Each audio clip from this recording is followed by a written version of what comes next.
big cliff out here. You'll see all around here. Let's show you.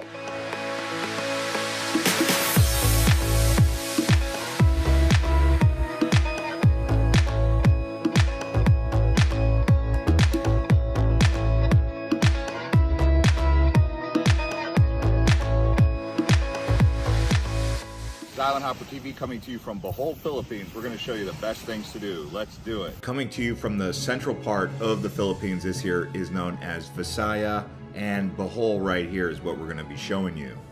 So the first thing we're going to do is some island hopping here in Panglao, and we're going to go to Balicasag and the Virgin Island right here in the morning time. Let's go. Balicasag is known as a diver's paradise. It's located just off the southern tip of Bohol, nearby the island of Panglao, which we'll be talking about a bit more as this video goes on. But Balicasag has a couple dive resorts, and it takes about 45 minutes to get out here by boat. Hello. Pucky Pucky!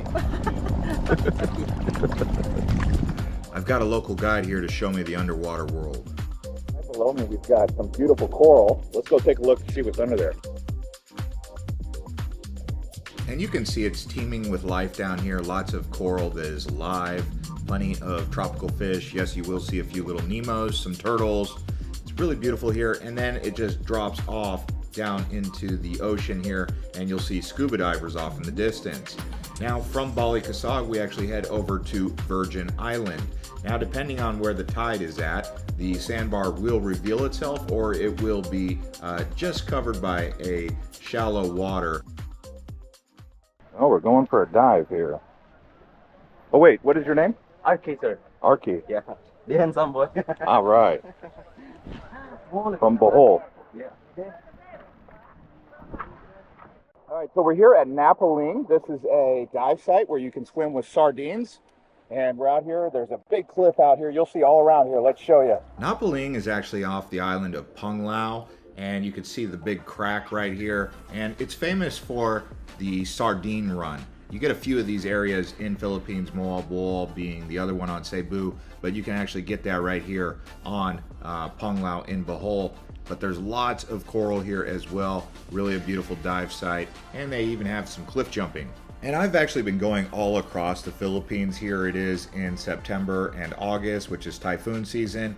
Every once in a while you'll get a clear blue sky day, which is a great day to go out and dive. But then again, the reefs are still there even if there is clouds overhead. But Philippines definitely stands out as probably one of the best places in the world for people who want to discover and see coral.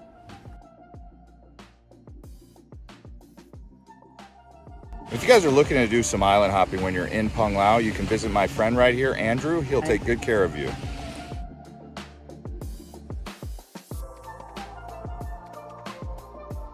So this beautiful white sand beach is called Dumaluan. Now Dumuluan is more known for its beach clubs and luxury resorts. There are two big beaches on the island of Panglao that are famous white sand. Dumuluan being the first one we're showing you here, but you can see this is a little bit more of a high-end relaxing location. There is another island nearby called Pangangan Island. It's a lot more remote than Panglao. You can check it out as well. So now what we're going to do is go up into the island of Bohol. This here is Taug, and right here they have whale shark swimming. So Oslab on Cebu is the most famous place for swimming with whale sharks. Not many people know you can also do that here on the east coast of Bohol. And this here is another great site to swim with these beautiful whale sharks. Just make sure you pay attention to the rules. When you're there, don't get too close, and definitely don't touch the whale sharks. Some people say it's unethical to come out here, so maybe do some research if you're one of those types of people who is concerned about swimming with whale sharks. And even though it has the name shark in it, these are gentle giants, so you don't have anything to worry about them swallowing you up or biting you or anything, just in case you were wondering. And what they're actually doing is swallowing up plankton, tiny organisms that float in the water. This here is the Loboc River cruise. You get on one of these boats, they have a buffet on there, and you get great views going up the Loboc River here. And the price for the cruise and the buffet is 850 pesos, which comes out to around $15.25 USD at the time of making this video.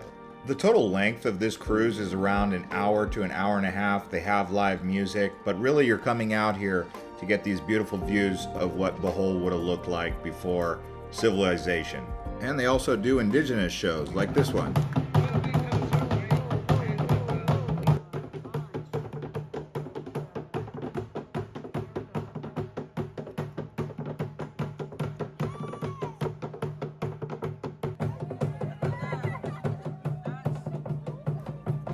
The dance in the show is very friendly. It's good for families, taking pictures and enjoying yourself out here on the river. They have a couple other different dances. It just depends on the day you arrive.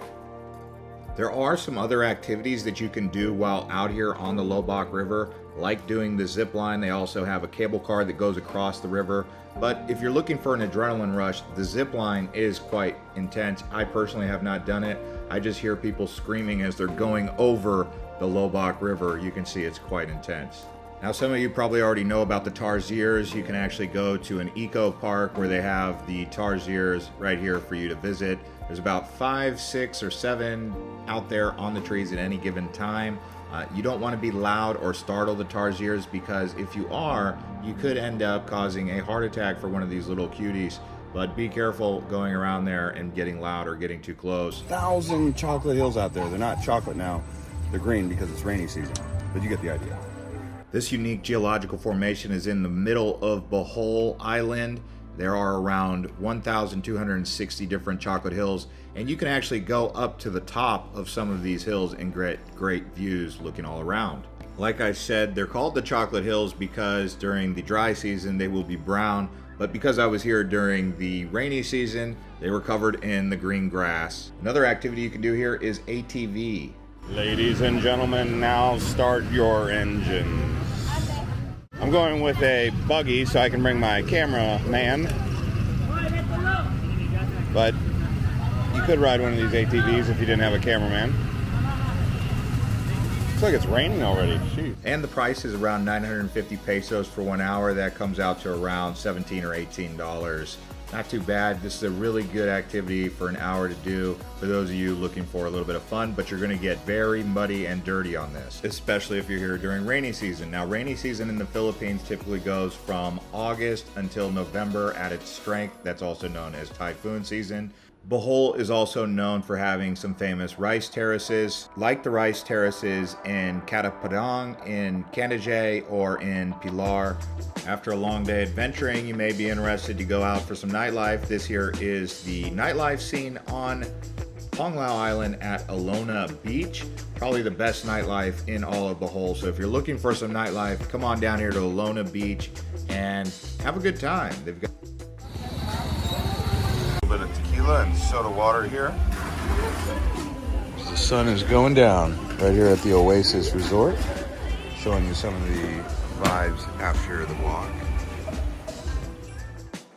And for those of you who like to chase waterfalls, you can come out here to Can-Umantad Waterfall. This big cascading waterfalls. There are a few other small ones on Bohol.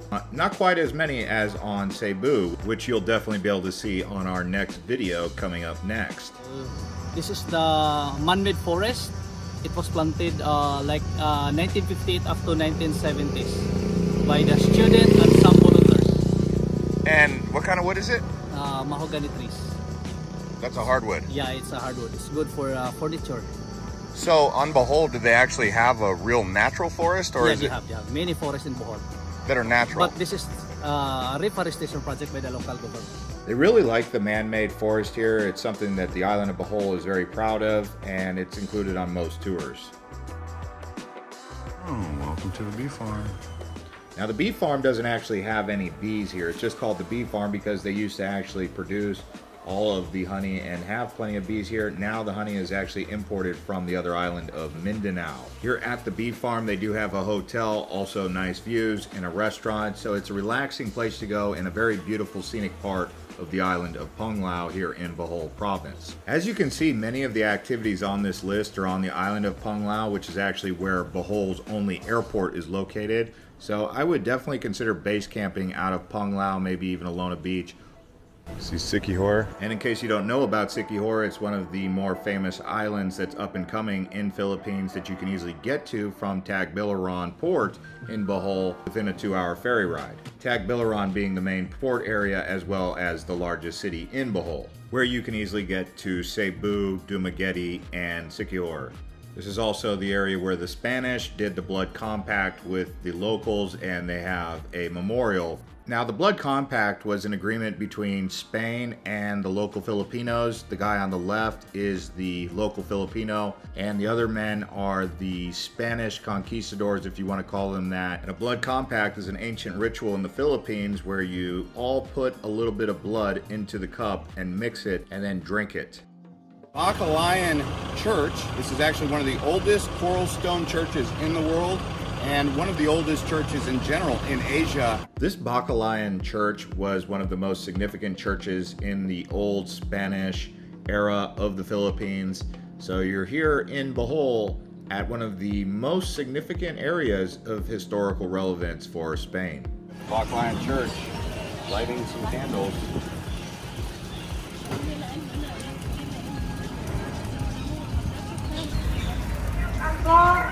Even though it does function as a church, I would say you're going to want to come here for the museum, especially if you're curious to learn more about the Spanish influence over Bohol and the Philippines, and how much of the Philippines to this day is still Catholic. Now here we are at the butterfly farm. They also have got other animals that you can see at the butterfly farm, but for me, coming to see all these butterflies was the fun part. Looky.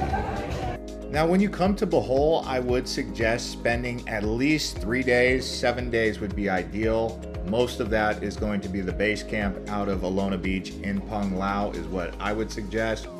And then definitely doing the tours, whether it be doing the Chocolate Hills and the ATV ride or the whale sharks or the island hopping. Lots to do out here. We'll see you on the next one from Siargao or Cebu.